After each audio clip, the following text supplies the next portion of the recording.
Hello guys, kumusta? Mayroong short video ko ngayon dahil may tagas yung seawater inlet sa central cooler namin.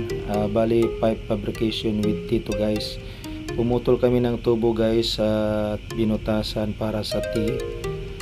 Ngayon after that guys,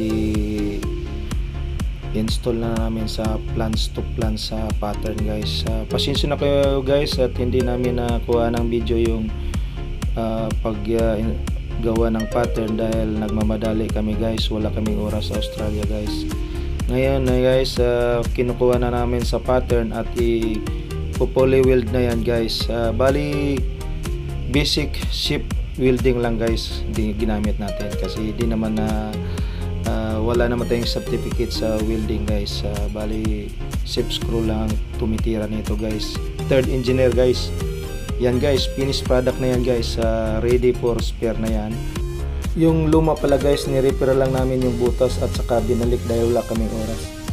Maraming salamat guys sa kaunting naibigay kong kaalaman sa inyo about pipe fabrication. Don't forget to like and subscribe guys. Hoy Pimulix. Thank you very much.